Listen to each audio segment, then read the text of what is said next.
말씀 봉독하도록 하겠습니다. 예수께서 사두개인들로 대답할 수 없게 하셨다 함을 바리새인들이 듣고 모였는데 그 중에 한 율법사가 예수를 시험하여 묻되 선생님이여 율법 중에 어느 계명이 크나이까?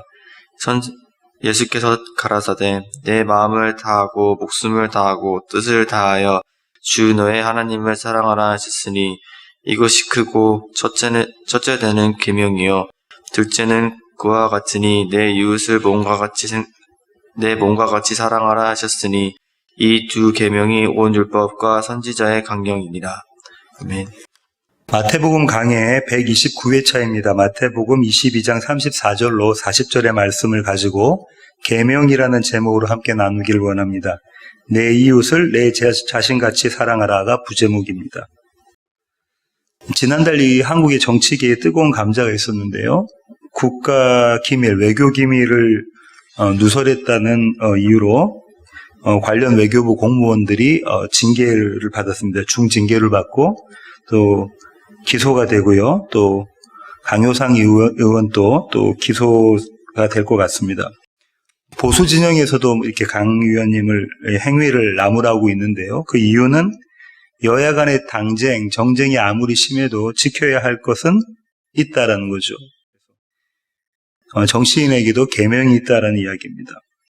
이 계명이라는 단어를 사전에서 찾아보면 이렇게 규정하고 있습니다. 어떤 사회나 집단에 속한 사람들이 지키도록 요구된 규정. 조금 전에 말씀드린 것처럼 정치인들 간에도 계명이 있고요. 종교인들도 종교인들이 지켜야 되는 계명이 있습니다. 각종 사회 단체나 집단에서도 반드시 지켜야 될 불문율 계명이 있습니다. 부부간에도 지켜야 되는 계명이 있죠. 부부 생활이 한 10년쯤 넘어가면 이 지혜를 터득하게 됩니다. 오늘 설교는 성도가 지켜야 될 계명에 관한 것입니다. 오늘 태양이 읽었던 이 본문을 그랜트 오스본이라는 신학자는 이렇게 해석을 하는데요. 제가 한번 읽어보겠습니다. 인생의 모든 영역에서 하나님을 따르는 것은 하나님에 대한 사랑에서 흘러나오며 지구상의 모든 관계와 윤리적 실천의 기초가 된다. 우리는 우리 존재의 모든 것으로 하나님을 사랑해야 한다. 기회 있는 대로 모든 사람들에게 착한 일을 하여야 한다. 바울이 갈라디아서에 썼던 내용을 가지고 이렇게 이야기하고요. 또 그는 이렇게 이야기합니다. 하나님께 초점을 맞추는 모든 생각의 과정을 포함하는 것이 하나님의 사랑이다. 하나님을 사랑하는 것이다. 한국의 김기성 목사님이 이렇게 또 말씀하시는데요. 계명에 대한 논쟁이 중요한 것이 아니라 그 계명을 삶으로 살아내는 것이 중요하다. 이 정도가 오늘 본문에 대한 해석하는 내용들입니다. 신학자들과 목회자들이 해석하는 내용인데요. 누가복음에서 이 질문을 어떻게 바꿨냐면 이렇게 바꿨습니다. 선생님, 무엇을 하여야 영생을 얻겠습니까? 이렇게 질문을 바꿔버렸어요. 이렇게 바리새인들이 와가지고 첫째 되는 계명이 뭡니까? 어떤 계명이 큰 겁니까? 라고 물어본 것 대신에 누가는 이렇게 설명하고 있죠. 선생님, 무엇을 해야 어떤 계명을 지켜야 영생을 얻게 되겠습니까? 라고 물어봤습니다. 예수님이 대답을 뭐라고 하셨냐면 하나님 사랑, 이웃 사랑을 해라 이렇게 말씀을 하셨죠. 다시 말하면 천국 가려면은 목숨 바쳐서 하나님을 사랑해야 되고 또 자신처럼 자기 몸을 사랑하는 것처럼 이웃을 사랑해야 된다.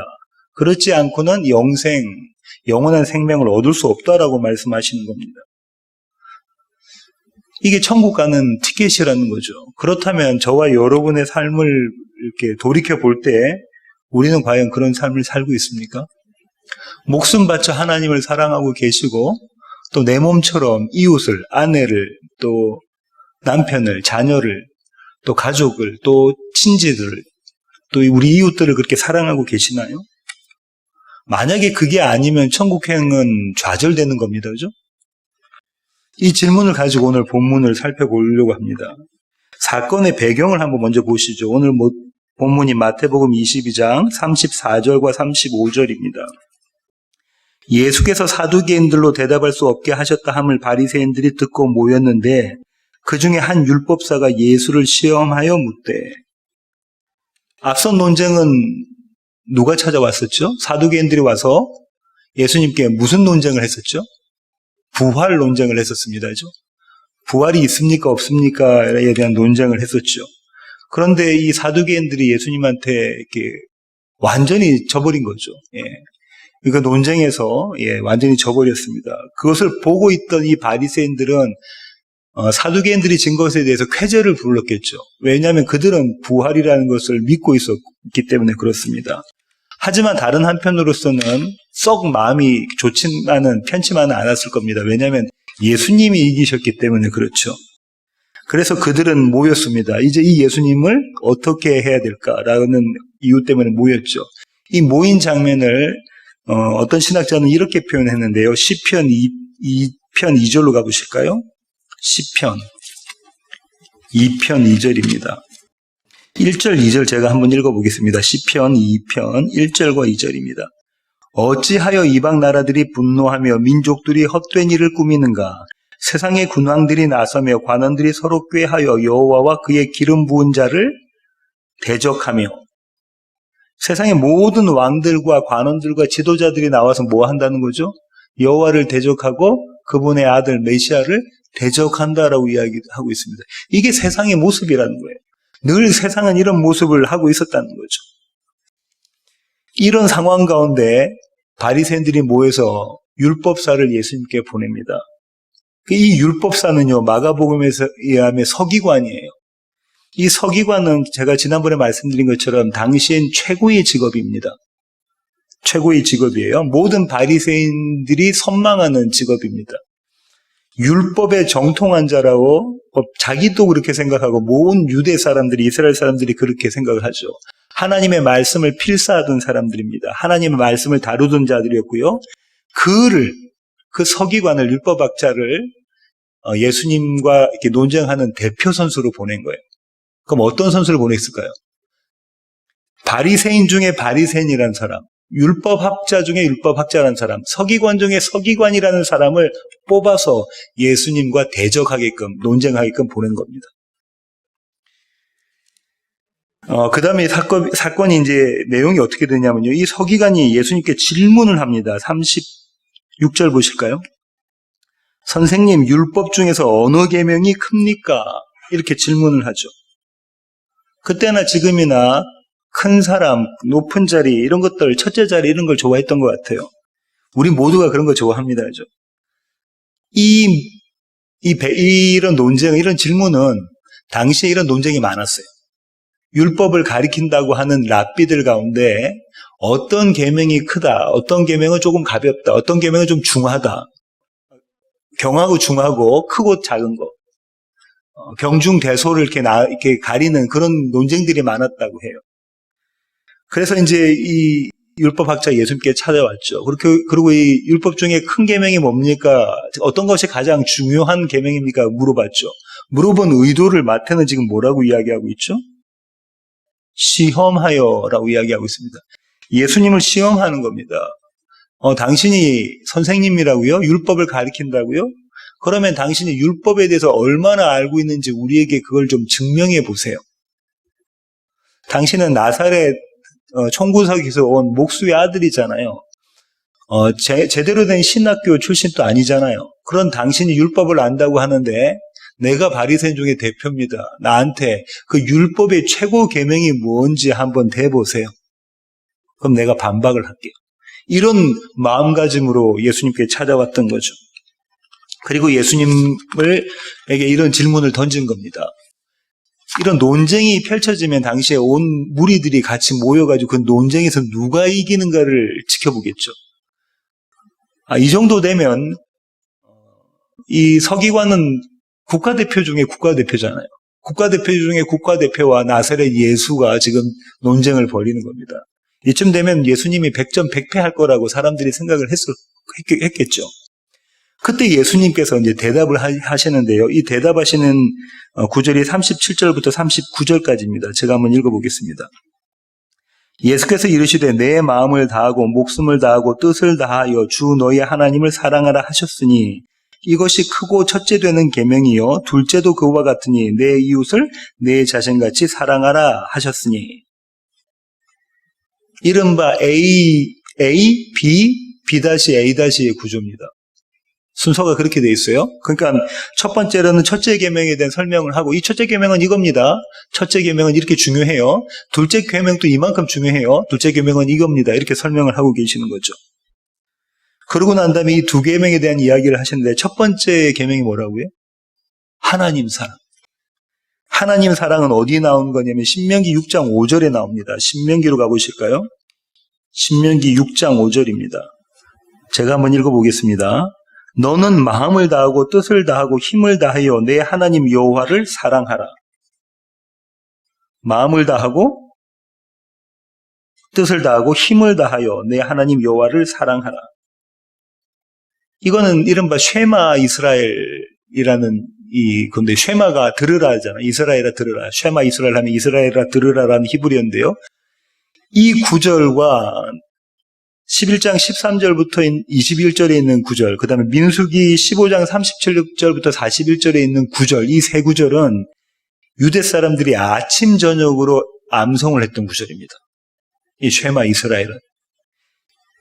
민수기 15장 37절부터 41절 한번 먼저 보실게요. 민수기 15장. 찾으셨으면 제가 한번 읽어보겠습니다. 여호와께서 모세에게 말씀하여 이르시되 이스라엘 자손에게 명령하여 대대로 그들의 옷단 귀에 술을 만들고 청색끈을 그 귀에 술에 더하라. 이 술은 너희가 보고 여호와의 모든 계명을 기억하여 준행하고 너희를 방종하게 하는 자신의 마음과 눈의 욕심을 따라 음행하지 않게 하기 위함이라. 그리하여 너희가 내 모든 계명을 기억하고 행하면 너희 하나님 앞에 거룩하리라. 나는 여호와 너희 하나님이라. 나는 너희의 하나님이 되려고 너희를 애굽 땅에서 인도해 내었느니라. 나는 여호와 너희의 하나님이니라. 이 구절 하고요. 다시 신명기로 오셔서요. 신명기 6장 5절은 읽었고요. 6절부터 8절까지 제가 계속해서 읽겠습니다. 신명기 6장 6절부터 8절. 오늘 내가 내게 명하는 이 말씀을 너는 마음에 새기고 내 자녀에게 부지런히 가르치며 집에 앉았을 때에든지 길을 갈 때에든지 누워있을 때에든지 일어날 때에든지 이 말씀을 강론할 것이며 너는 또 그것을 내 손목에 메어 기호를 삼으며 내 미간에 붙여 표로 삼고 또 내 집 문설주와 바깥문에 기록할지니라. 이 쉐마 이스라엘에 대해서 어떻게 했다고 이스라엘 사람들이요? 하나님 어떻게 명령 주셨어요? 이마에 붙이고 다니고 손목에 붙이고 다니고 띠를 매서 붙이고 다니고 옷 단술에 기록해서 다니고 또 집 문설주에 붙이고 온통 그들이 보이는 곳곳마다 그들의 행동하는 곳곳마다 하나님의 말씀이 보이게끔 하라고 했던 거예요. 하나님 사랑, 이게 하나님의 사랑입니다. 그들은 토라를 잊지 않기 위해서 손목에다 붙이고 이마에다 붙이고 옷 단술에도 달고 문지방에도 붙이고 할 수 있는 건 다 해가지고 하나님의 말씀을 보이게끔 해서 그 말씀이 뭐냐면 하나님을 사랑하라는 거잖아요. 마음을 다하고 뜻을 다하고 정성을 다하고 목숨을 바쳐서 하나님을 사랑하라. 그걸 지키기 위해서 그들은 그렇게 노력을 했습니다. 그들이 얼마나 하나님을 사랑했냐면요. 당시 랍비 아키바라는 그 랍비가 있었는데 이 랍비가 로마 군대가 쳐들어와가지고 황제를 신으로 믿으라고 하니까 이 랍비는 거절하죠. 나에게는 하나님은 오직 여호와 한 분밖에 안 계시다. 그렇게 해서 거절을 합니다. 그러니까 그 랍비 아키바에 대해서 쇠로 만들어진 빛같이 생긴 거 가지고 살갗을 이렇게 긁어버리는 거예요. 그러면 살이 다 이렇게 일어나겠잖아요. 그 모습을 보고 있던 제자들이 막 슬퍼서 울고 있습니다. 안타까워서. 우리 스승이 얼마나 아프실까. 그렇게 해서 이제 죽이는 거예요. 그런데 그 랍비 아키바라는 사람이 어떻게 이야기하냐면 이렇게 이야기합니다. 나는 평생에 내 마음과 뜻과 정성을 다해서 여호와를 사랑했다. 이제 목숨을 바쳐서 여호와를 사랑할 자리이다. 그러니 울지 마라. 내가 이런 자리, 이제야 여호와를 내가 사랑하는 것이 증명되는 이 자리인데 어떻게 울 수 있겠니? 하면서 웃으면서 죽었다고 해요. 전설 같은 얘기죠. 우리는 이 사람처럼, 이 랍비처럼, 아키바처럼 그렇게 여호와 하나님을 사랑하십니까? 이 정도 사랑해야 천국에 들어갈 수 있다는 거잖아요. 하나님 사랑, 어떻게 하기까지? 죽도록 하나님을, 죽기까지 하나님을 사랑하라는 거예요. 마음과 뜻과 정성과 모든, 내가 할 수 있는 모든 것을 다해서 오직 생각은 여호와 하나님께 가 있어야 된다는 겁니다. 아까 어떤 신학자가 이야기했던 것처럼. 우리의 삶 가운데 그런가요? 예배 들어와서 설교를 들으면서도 어떻습니까? 우리 딴 생각하지 않습니까? 우리가 다른 데 마음을 늘 뺏기고 있지 않냐고요. 그런데 하나님 사랑이 과연 이루어질 수 있는 겁니까? 이 이스라엘 하나님께서 여호와를 사랑해야 되는 이유를 주셨거든요. 그 이유가 뭐냐면요. 신명기 6장 4절 한번 보시겠습니다. 이스라엘아 들으라, 우리 하나님 여호와는 오직 유일한 여호와이시니. 쉐마 이스라엘하고 히브리어로 이야기하고 난 다음에 뭐라고 이야기하죠? 우리 하나님 여호와는 오직 유일한 여호와시니.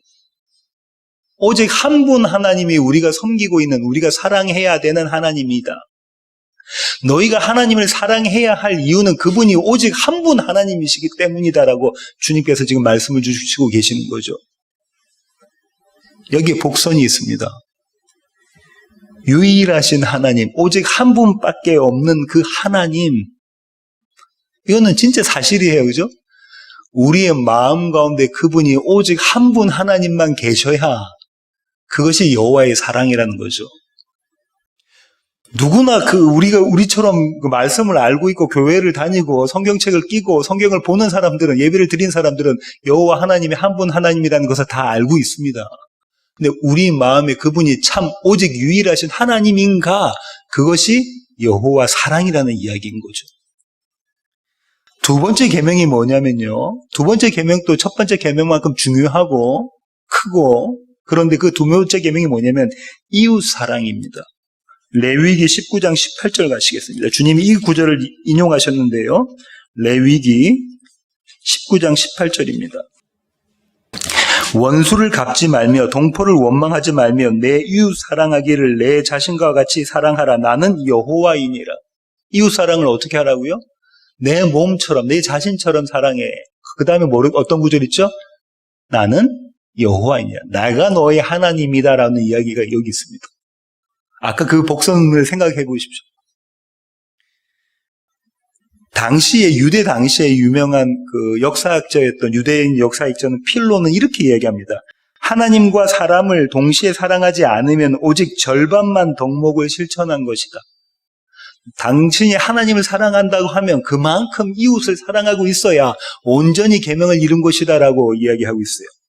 오스본이라는 신학자는 이렇게 얘기합니다. 주변 사람들을 사랑하지 않고는 하나님을 사랑하거나 섬긴다고 말할 수 없다. 주변 사람들을 사랑하지 않으면서 어떻게 하나님을 섬긴다고 이야기할 수 있는가? 그럼 우리 이웃 사랑합니까? 내 몸처럼 이웃을 사랑하고 있습니까? 내 몸이 아프면 다른 모든 게 귀찮아지는 게 우리의 모습 아닙니까? 심지어 부부 간에도 그렇고요. 심지어 부모와 자식 간에도 그래요. 내 몸이 힘들면 다른 모든 게 귀찮아지지 않습니까? 유대인들에게서 사랑의 개념, 이웃 사랑의 개념은 어떤 거냐면요. 이런 개념입니다. 그냥 감정적인 사랑을 넘어선 실천이에요. 정말로 사랑한다면 실천을 해야 된다는 거예요. 몸으로 보여야 된다는 겁니다. 그들에게 이웃 사랑은 어떤 것이냐면 고아와 과부와 나그네를 돌보는 거예요. 그들이 생명을 유지하도록 그들에게 구제를 하는 거예요. 그들이 굶주리지 않도록 먹을 것을 주는 겁니다. 그들이 춥지 않도록 입을 것을 주는 겁니다. 그들이 거할 수 있는 집을 만들어주는 거예요. 그것이 사랑이에요. 유대 사람들에게는. 저와 여러분이 그런 실천적인 사랑을 하십니까? 우리는 여러 개 풍성하게 먹고 마시고 갖고 있고 싶어도 그 반의 반이라도 이웃을 위해서, 굶주린 사람들을 위해서, 헐벗은 사람들한테 우리가 내어주나요? 우리가 생각하는 하나님 사랑, 이웃 사랑, 유대 사람들이, 바리새인들이, 서기관들이 지켰던 것은 우리가 상상할 수 없을 정도로 하나님 사랑, 이웃 사랑을 했던 자들이 그들입니다. 이 두 계명의 비중을 예수님이 이렇게 말씀하셨는데요. 다시 마태복음 22장으로 돌아오셔서요. 오늘 본문의 마지막 절입니다. 이 두 계명이 온 율법과 선지자의 강령이니라. 이 강령이 어떤 거냐면요. 매달려 있는 겁니다. 이 붙잡혀 있는 거예요. 온 율법과 선지자라는 건 구약 성경 39권 전체를 이야기하는 거잖아요. 그 구약 39권이 어디에 붙잡혀 있다는 거예요? 하나님 사랑, 이웃 사랑 이 두 계명에 매달려 있다 이런 거예요. 마치 포도 위에 포도 가지를 딱 들면 모든 송이가 딸려 있는 것처럼 마치 덩굴 고구마 같은 거, 감자 같은 거 한 줄기 딱 꺼내면 우르르 감자들이 올라오고 고구마들이 올라오는 것처럼 그렇게 매달려 있다는 거예요. 하나님 사랑, 이웃 사랑으로. 그런데 주님께서 거기에다 한 가지를, 거기 그 두 가지를 한 가지로 요약하신 게 뭐냐면요. 서로 사랑하라 이십니다. 서로 사랑하라. 한마디로는 서로 사랑하라는 거예요.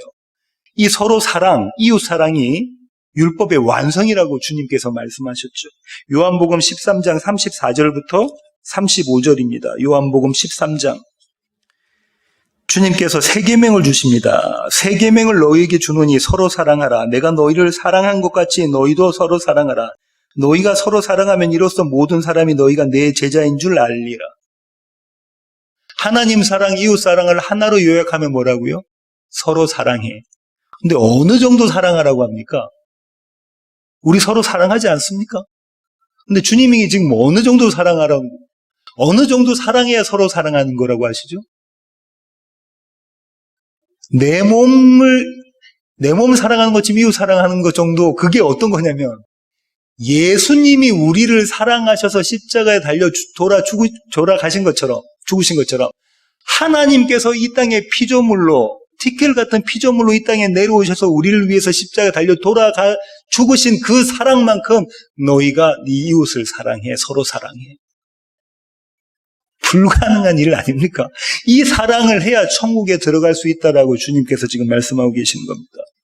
이렇게 사랑하는 것이 율법의 완성이다라고 말씀하고 계세요. 바울은 이렇게 이야기합니다. 로마서 13장 8절에서 10절입니다. 로마서 13장. 피차 사랑의 빛 외에는 아무에게든지 아무 빛도 지지 말라. 남을 사랑하는 자는 율법을 다 이루었느니라. 간음하지 말라, 살인하지 말라, 도둑질하지 말라, 탐내지 말라 한 것과 그 외에 다른 계명이 있을지라도, 어떤 계명이 있을지라도 내 이웃을 내 자신과 같이 사랑하라 하신 그 말씀 가운데 다 들었느니라. 사랑은 이웃에게 악을 행하지 아니하나니 그러므로 사랑은 율법의 완성이니라.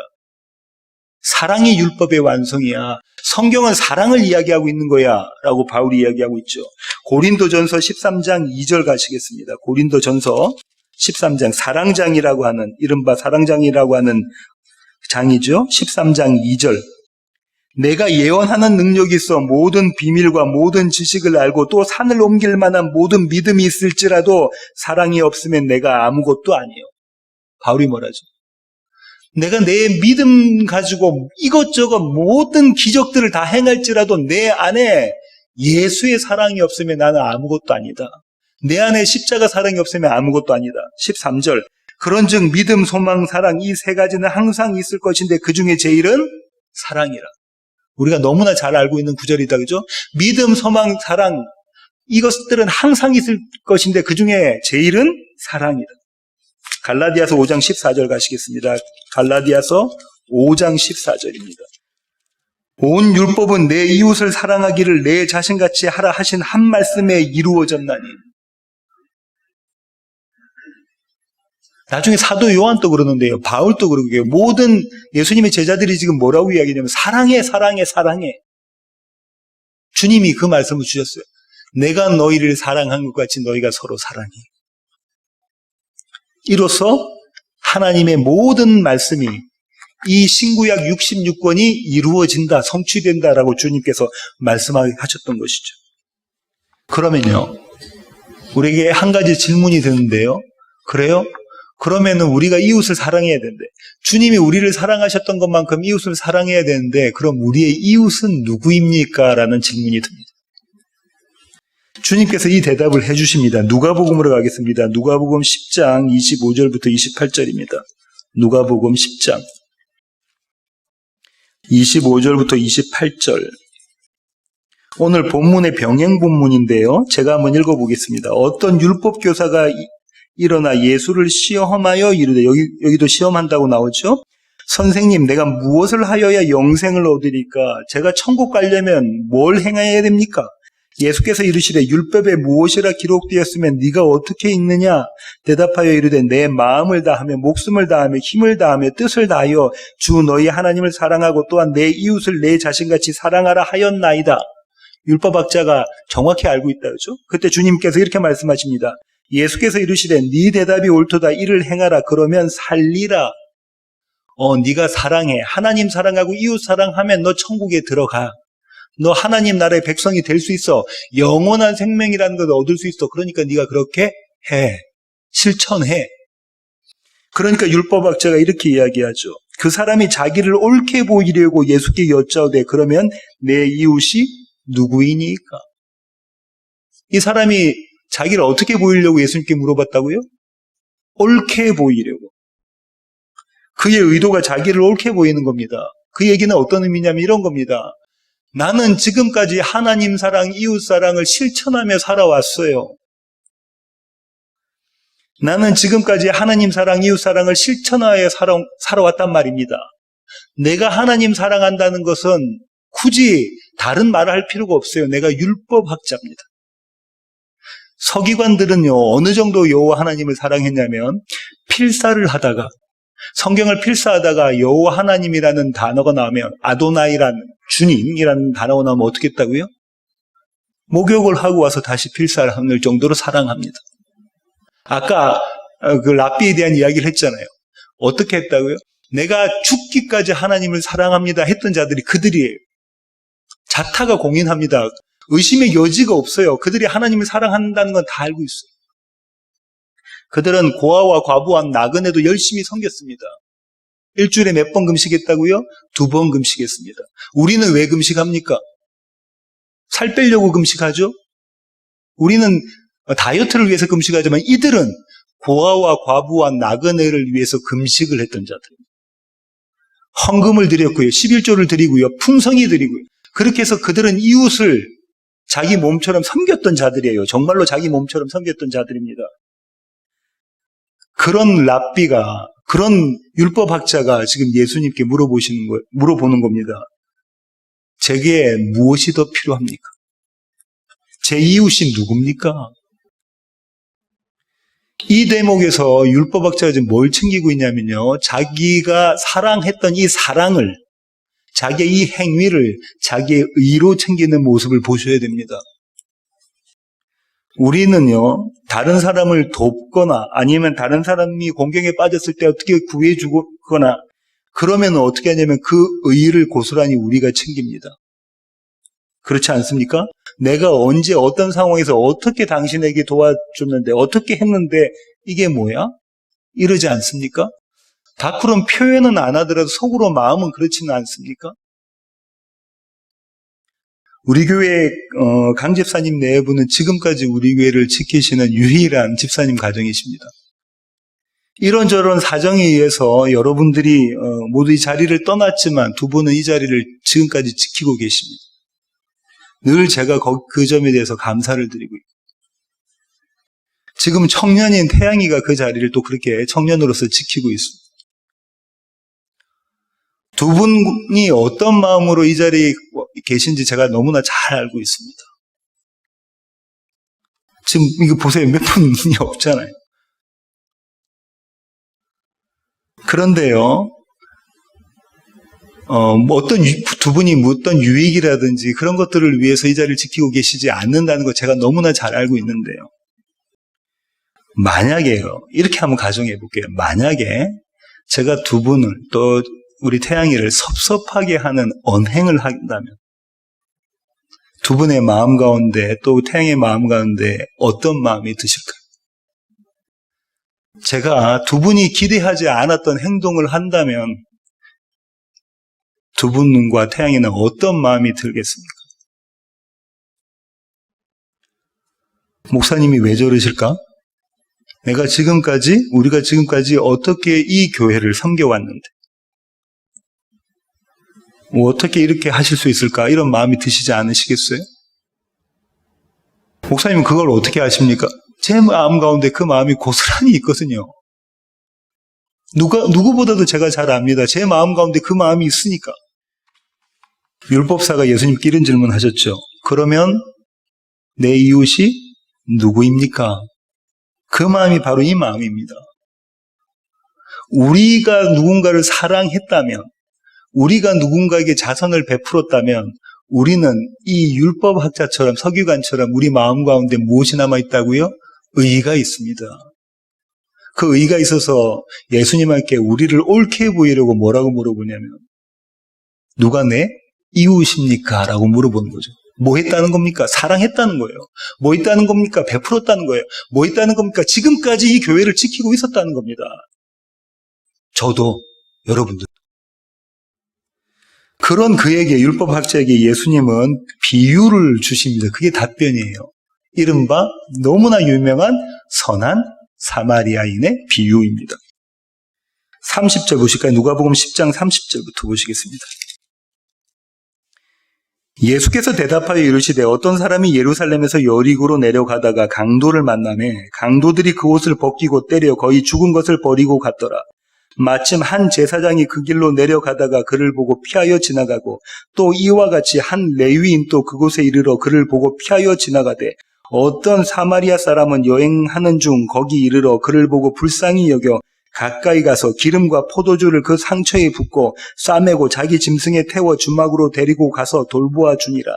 그 이튿날 그가 주막 주인에게 데나리온 둘을 내어주매 이르되 이 사람을 돌보아 주라. 비용이 더 들면 내가 돌아올 때에 갚으리라 하였으니 내 생각에는 이 세 사람 중에 누가 강도 만난 자의 이웃이 되겠느냐. 이르되 자비를 베푼 자니이다. 예수께서 이르시되 가서 너도 이와 같이 하라 하시니라. 유명한, 너무나 유명한 선한 사마리아인의 비유이다. 그죠? 비유를 이해하려면 좀 배경을 아셔야 되는데요. 이스라엘 사람들에게 있어서 완전한 이스라엘 하면은 어떤 사람들이냐면요. 제사장, 레위인, 그 다음 보통 사람들입니다. 이 보통 사람들 안에는 바리새인도 들어가 있는 거죠.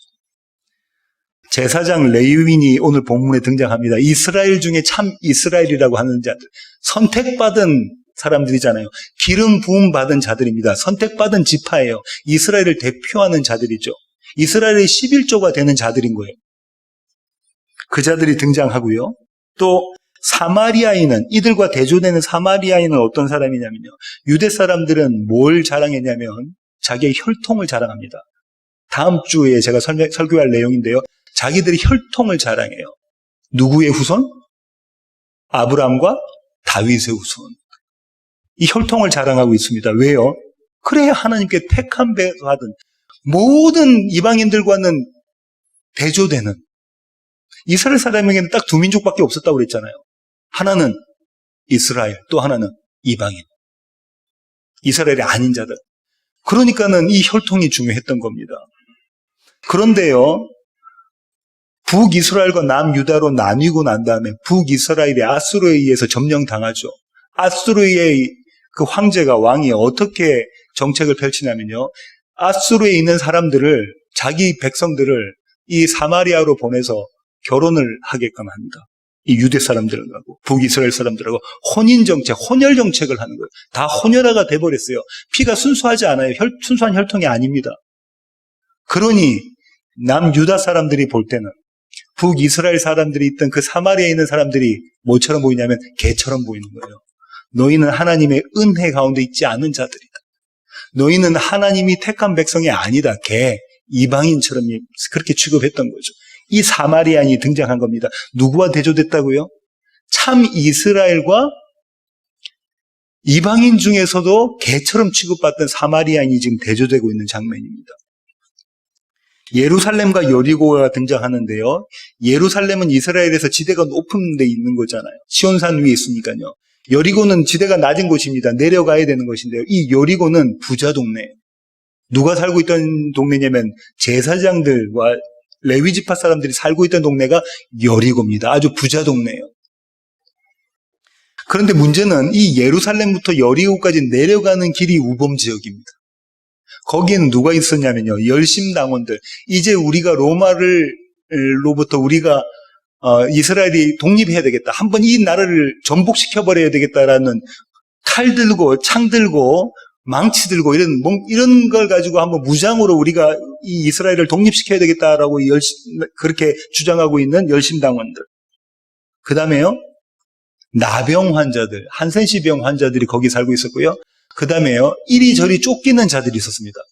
노예로 있다가 주인 집을 뛰쳐나오거나 도망 나온 사람들이거나 아니면 빚에 의해서 쫓기는 자들이나 그런 사람들이 여기에 살고 있었어요. 그러면 예루살렘에서부터 여리고로 내려가는 그 길은 조심해야 되는 길입니까? 조심하지 않아야 되는 길입니까? 매우 조심해야 되는 길이죠. 강도가 늘 있는 길이에요. 그래서 이 사람들은 혼자서는 그 길을 절대 다니지 않습니다. 밤에는 그 길을 다니지 않아요. 여러 명이 떼지어서 같이 다닙니다. 그리고 그 길을 지나갈 때는 멈추지 않고 신속히 지나가는 거예요.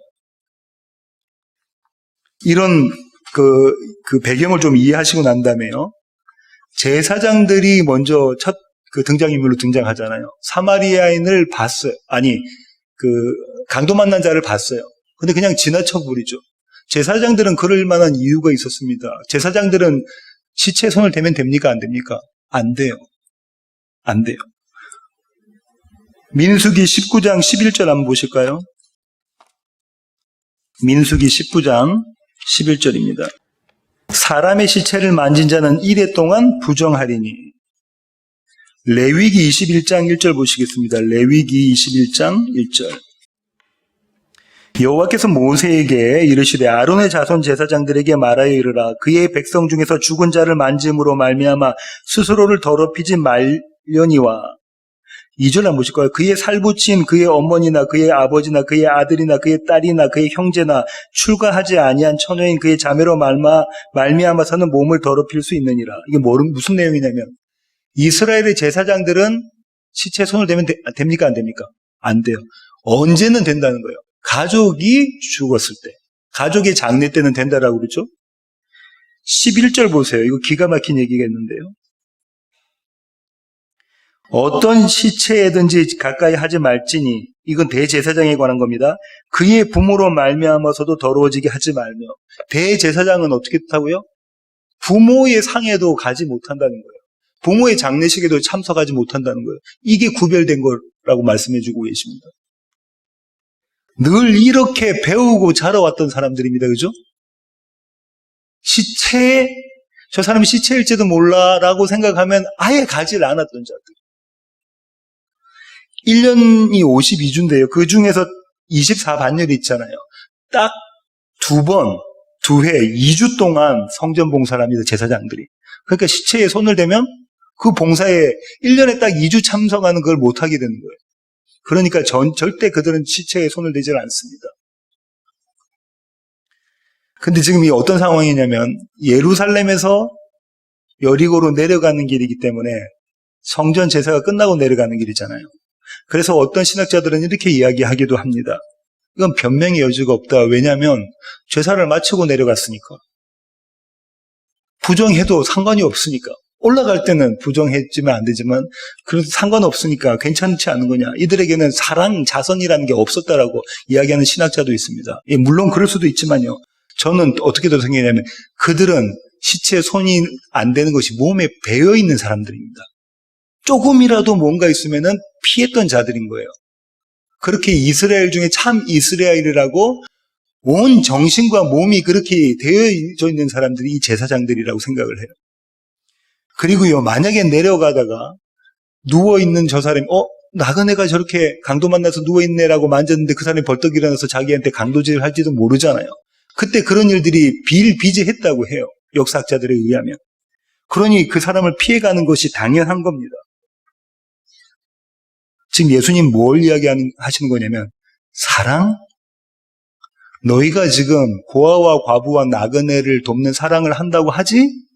그 이웃 사랑은 어떤 거냐면 저 강도 만난 자에게 손을 대고 그를 구해내는 것이 이웃 사랑이야 라고 말씀해 주시고 계시는 거죠. 너희는 이웃 사랑을 하지 못하는 자야. 이웃 사랑한다는 거는 내가 죽는 거야.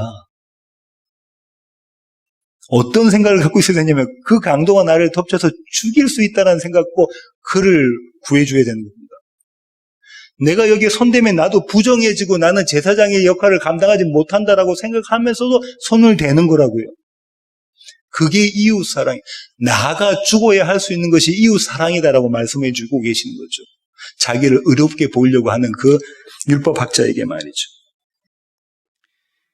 예수님은요, 이 비유를 다 말씀하시고 난 다음에 이 율법학자에게 뭐라고 물어보시죠? 36절 다시 볼까요? 누가복음 10장 36절입니다. 내 생각에는 이 세 사람 중에 누가 강도 만난 자의 이웃이 되겠느냐? 누가 강도 만난 자의 이웃이니? 여기서 잘 보셔야 되는데요. 두 가지 질문이 나옵니다. 첫 번째는 율법학자가 서기관이 예수님께 물었던 거고요. 지금 이 질문은 예수님께서 서기관에게 물어본 겁니다. 율법학자는 뭐라고 물어봤죠? 자기를 옳게 의롭게 보이려고 뭐라고 물어봤다고요? 그러면 누가 내 이웃입니까? 라고 물어봤습니다. 예수님은 이 율법학자에게 뭐라고 물어보시죠? 누가 강도 만난 자의 이웃이냐? 누가 이웃 딱 빼버리면 남는 게 뭐 단어 두 개가 있는데 그 단어 두 개가 율법학자가 물어봤던 것은 누가 나의 이웃입니까? 예수님께서 물어보신 거는 누가 강도 맞는 자의 이웃이냐? 누가 하고 나라는 거하고 강도 맞는 자가 같은 거예요. 그럼 예수님께서 지금 물어보시는 거예요. 네 이웃은 누구니? 라고 물어보시는 거잖아요. 그죠? 네가 바로 강도 만난 자다 이 말씀을 해주시고 계십니다. 네가 강도 만난 자야. 네가 죽어 있는 자라니까. 네가 사망 가운데 있는 자야. 이 얘기를 지금 해주시고 계시는 거죠. 너는 사랑이라는 걸 해낼 수가 없는 자고 이제 죽은 자야. 이렇게 말씀하고 계시는 겁니다. 오히려 너는 사랑을 받아야 되는 자야. 이렇게 정리해주고 계시는 거죠. 이 질문에 율법학자가 뭐라고 이야기합니까? 사마리아인입니다라고 이야기해야 되는 게 맞잖아요. 근데 율법학자는 뭐라고 말하죠? 사마리아인이라고 밝힙니까? 아니요, 안 밝힙니다. 뭐라고 하죠? 착한 일을 한, 자비를 베푼 자, 선한 일을 한 자입니다. 라고 하죠. 자기 자존심이 허락을 하지 않습니다. 저 개 같은 사마리아인이 자비를 베풀었고 사랑을 했다는 것을 내가 인정하기가 싫은 거죠. 이웃을 사랑할 수 없는 그 자신이 폭로된 겁니다. 사마리아인을 사랑할 수 없는 그가 폭로가 된 겁니다. 그죠? 그는 누구를 사랑할 수 없어요? 선한 사마리아인을 사랑할 수 없는 자라니까요. 율법학자는 누구를 사랑하지 못해요? 바로 그 앞에 서 있는 예수 그리스도를 사랑할 수 없는 자라는 게 그 자리에서 폭로가 돼버리는 거예요. 고발되는 거예요. 나는 선한 일을 베푸는 나를 사랑하시는 그분을 내가 사랑할 수는 없는 자입니다라는 게 고발되는 자리가 이 자리라고요. 선한 사마리아인이 누굽니까? 예수님. 누구도 구하기를 원하지 않고 누구도 사랑하기를 원하지 않는 그 자를 사랑해내시는 분이 자기의 생명을 던져서 그를 사랑해내시는 분이 나가 죽는다는 것을 알면서 그를 사랑해내시는 분이 그 선한 사마리아인이 예수 그리스도신 거예요. 이렇게 율법학자는요, 예수님을 사랑할 수 없는 자, 이웃을 사랑할 수 없는 자로 고발당하고요. 그렇게 예수님은 그를 고발하고 난 다음에 이런 명령을 내리십니다. 37절. 예수께서 이르시되 가서 너도 이와 같이 하라. 가서 너도 이와 같이 하라. 이 에피소드가 있는 28절에 주님께서 뭐라고 말씀하셨냐면요. 네 대답이 옳도다. 이를 행하라. 그러면 살리라. 하나님 사랑, 이웃 사랑, 그거 해. 그럼 네가 살아. 네가 생명 가운데 있어. 네가 천국에 들어갈 수 있어. 라고 말씀하셨잖아요. 이 선한 사마리아인의 비유를 다 설명하고 나신 다음에 뭐라고 하시냐면 똑같은 대답을 하십니다. 가서 너도 이와 같이 해. 뭐 하라는 거죠? 사랑하라는 겁니다. 이웃 사랑해. 이 율법학자가 지킬 수 있는 계명입니까? 지킬 수 없는 게 지금 바로 이 비유에서 다 들통이 나버렸잖아요. 근데 주님 뭐라고 말씀하시냐면 그럼에도 불구하고 네가 사랑해라고 알고 계시는 거예요. 비유 가운데 대답이 있습니다. 어떤 자만이 사랑할 수 있냐면요. 강도 만나서 죽게 된 자가 사랑할 수 있습니다. 30절 보시겠습니다. 예수께서 대답하여 이르시되 어떤 사람이 예루살렘에서 여리고로 내려가다 강도를 만나매 강도들이 그 옷을 벗기고 때려 거의 죽은 것을 버리고 갔더라. 거의 죽게 되었다. 거반 죽게 되었다. 이 죽은 자는 뭘 할 수 없는 자죠? 일어나가지고 자기 집으로 돌아갈 수 없는 자입니다. 벌떡 일어나서 쩔뚝쩔뚝 걸리면서 여기 맞아서 아프네, 여기 맞아서 아프네 하면서 만지면서 집으로 걸어 돌아갈 수가 없는 자예요. 자기의 지혜와 자기의 능력으로는 사랑이라는 것을 해낼 수 없는 자입니다. 그냥 누구가 와서 도와줘야 돼요. 그런데 이 강도 만난 자는요, 제 해석으로는 100% 유대인입니다. 100% 유대인이에요. 유대인이 몸을 움직일 수만 있다면, 쩔뚝거려서 아니면 기어서라도 자기 집에 돌아갈 수 있는 힘이 있다면 사마리아인의 도움을 받았을까요? 안 받았을까요? 안 받습니다. 나에게 내가 할 수 있는 조금의 지혜와 능력이라도 있으면 사마리아인, 개 같은 저 사람의 도움은 안 받는다고. 도와주려고 하면 됐어, 그만해. 내 몸에 손 대지 마, 됐어, 그만해. 할 자들이 유대인들인 거죠. 참 이스라엘이라고 하는 그런 자들입니다. 이 자는 어떤 상태가 돼야 도움을 받는다고요? 죽게 되어져서 자기 몸으로는 손가락 하나 까딱할 수 없는 상태가 되어져야만 사마리아인의 도움을 받습니다. 서로 사랑하라, 하나님 사랑하라, 이웃 사랑하라, 이거는 어떤 자만 할 수 있다고요? 죽은 자만 할 수 있는 거예요. 내 도움으로, 나의 능력과 지혜로는 할 수 없는 자, 내가 손가락 하나 까딱할 수 없는 그 자만이, 그래서 오롯이 선한 사마리아인은 예수 그리스도로 인해서만 내가 가야 갈 그 집으로, 나의 본향으로 갈 수 있는 그 자만이 사랑을 할 수 있습니다.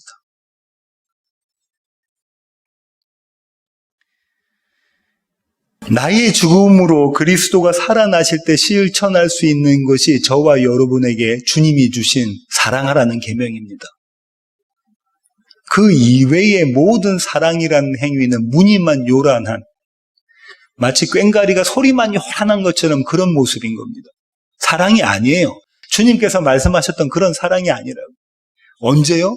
내가 죽을 때, 예수 그리스도의 사랑이 나로부터 나올 때, 내가 절망 가운데 있어서, 절망 왜 합니까? 다른 사람을 왜 미워합니까? 다른 사람을 왜 시기합니까?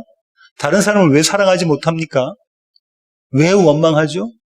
나의 원함대로 되지 않을 때 그렇게 되는 거잖아요. 내가 살아있을 때 사랑을 못하는 거예요. 내가 죽을 때 사랑할 수 있는 겁니다. 주님은 그 자리에 저와 여러분을 밀어 넣으십니다. 우리는 원치 않는 그 자리에 주님은 저와 여러분을 밀어 넣으셔서 내가 손가락 하나 까딱하지 못하게끔 만들어내시고 그 안에서 우리의 사랑을, 예수 그리스도의 사랑을 보여주십니다. 오늘 설교의 결론을 맺도록 하겠습니다. 저는 부자 청년 이야기를 다시 한번 하고 싶은데요. 마태복음 19장 16절부터 22절입니다. 마태복음 19장 16절부터 어떤 사람이 주께 와서 이르되 선생님이여 내가 무슨 선한 일을 하여야 영생을 얻으리까? 누가복음에 있는 그 율법학자와 똑같은 질문을 합니다.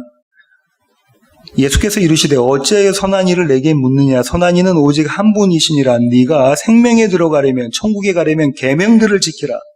이르되 어느 계명이니까?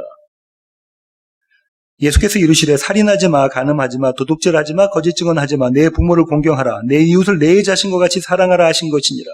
그 청년이 이르되 이 모든 것을 내가 지키었사온데 아직도 무엇이 부족하니까? 다른 복음서에서는 이렇게 있죠. 어려서부터 내가 이 모든 것을 다 지켰습니다. 그런데 내게 무엇이 부족합니까? 예수께서 이르시되 내가 온전하고자 할진대 가서 내 소유를 팔아 가난한 자들에게 주라. 그리하면 하늘에서 보화가 내게 있으리라. 그리고 와서 나를 따르라 하시니 그 청년이 재물이 많음으로 이 말씀을 듣고 근심하며 가니라. 부자 청년의 질문이 뭡니까? 어떻게 하면 제가 천국에 갈 수 있습니까? 영원한 생명을 누릴 수 있겠습니까? 예수님의 대답은요, 하나님 사랑, 이웃 사랑해. 청년이 다시 예수님께 질문하죠. 뭐라고요? 제가 다 지켰는데요. 나를 옳게 보이려고 내가 다 지켰는데요. 아직도 무엇이 부족합니까? 내 이웃이 누굽니까? 율법학자의 이야기를 이 청년이 하고 있죠. 예수님 뭐라 하시죠? 네 소유 다 팔아가지고 네 이웃에게 다 나눠주고 너는 나를 따라. 그러면 한번 보십시다. 어려서부터 내가 이 모든 것을 다 지켰다고 하는 이 부자 청년이 하나님 사랑을 했나요? 눈에 보이는 하나님의 사랑은 이처럼 잘할 수가 없는 자였습니다. 이 부자 청년, 관원이라고 다른 복음서에 써 있잖아요. 부자이기도 하고 돈도 많고, 그죠? 부자니까. 그리고 지위도 있고요. 인격도 갖춘 자입니다. 왜냐하면 다른 사람들을 그렇게 섬겼으니까요. 고아와 과부와 나그네를 섬겼으니까요. 근데 그 자가 하나님을 사랑했습니까? 주님이 던지셨잖아요. 뭐라고요? 하나님 사랑, 네 하나님이 누구니? 라고 물어보셨어요. 그때 이 부자 청년이 선택한 게 뭡니까? 여호와 하나님입니까? 아니면 돈입니까? 돈. 누굴 선택한 겁니까? 나를 선택한 거예요. 그에게 제1계명은 그가 위배해버린 거예요. 그죠? 오직 여호와 하나님이 유일하신 하나님이다라고 쉐마 이스라엘에서 이야기하고 있는 그 이야기를, 그 계명을 이제는 어겼습니다. 다 지켰다고 해놓고 하나님이니 너니, 하나님이니 돈이니 할 때 이자는 뭐라고요? 돈을 선택해버려요. 하나님 사랑도 지키지 못한 자로 고발당하죠. 두 번째, 이웃 사랑하라니까 어떻게 하죠? 네 물건 다 팔아가지고 네 갖고 있는 재산 다 팔아서 이웃에 다 주고 너는 나를 따르라 할 때 뭐랍니까? 하지 못하잖아요. 이웃 사랑 못하는 겁니다. 이 두 가지는 똑같은 거예요. 하나님 사랑, 그 안에 오직 여호와 하나님, 예수 그리스도가 있으면 이웃 사랑이 나오는 거고, 그렇지 못하면 못 나오는 거잖아요. 이 일을 우리가 해낼 수 있습니까? 못하죠. 그래서 제자들이 물어봅니다. 뭐라고요? 그 일을 어떻게 하겠습니까? 주님은 뭐라고 하시죠? 부자가 천국에 들어가는 것은 마치 낙타가 바늘길을 들어가는 것보다 더 어렵다, 불가능하다, impossible이라고 이야기하고 계신 거잖아요. 그때 제자들이 물어봅니다. 뭐라고요? 그럼 누가 천국에 갈 수 있겠습니까? 그 유명한 대답이 뭐죠? 주님께서 뭐라고 대답하십니까? 26절입니다. 마태복음 19장 26절. 예수께서 그들을 보시며 이르시되 사람으로는 할 수 없으나 하나님으로서는 다 하실 수 있느니라. 이게 대답입니다. 사람으로는 할 수는 없지만 하나님으로서는 다 하실 수 있다. 이것이 서로 사랑하라. 하나님 사랑, 이웃 사랑. 이게 원천인 거죠.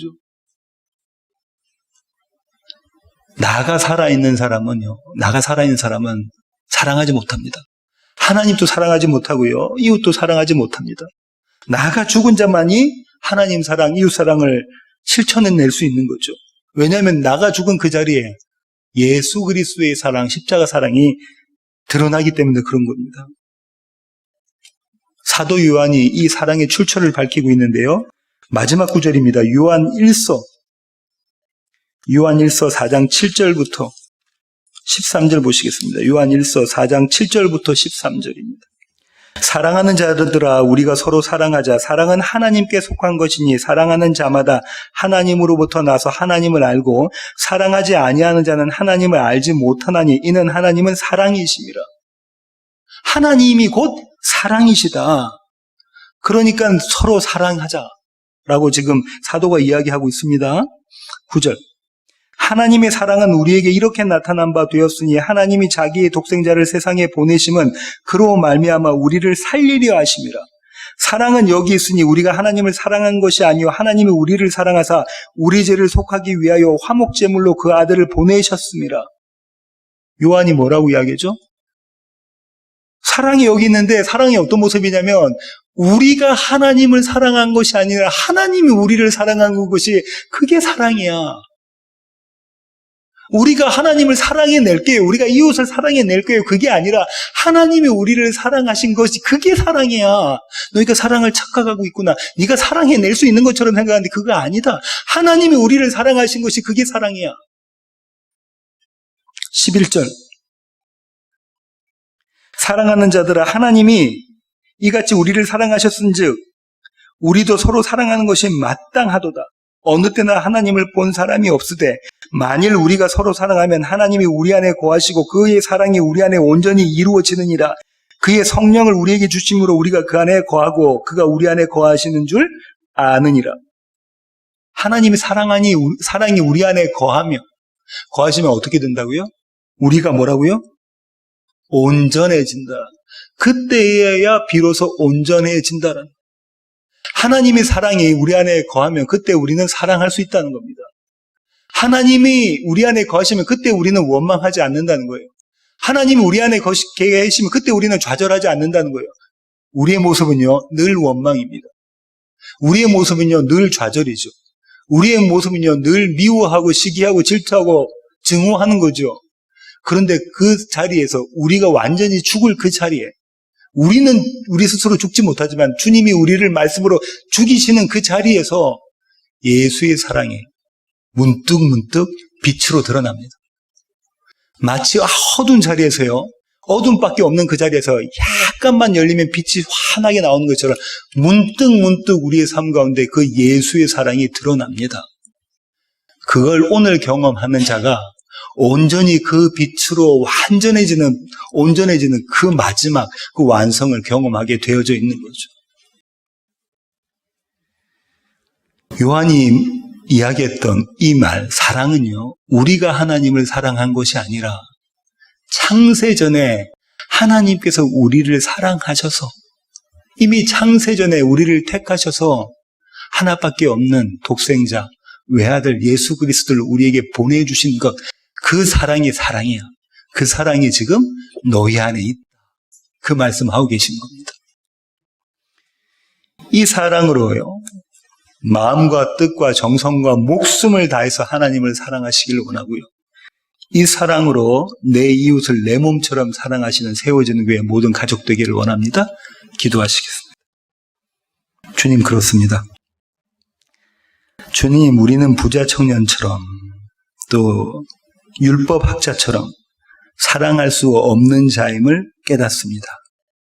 우리에게 조그만한 힘이라도 있다면 예수 그리스도를 받아들이지 않을 자라는 것을 알았습니다.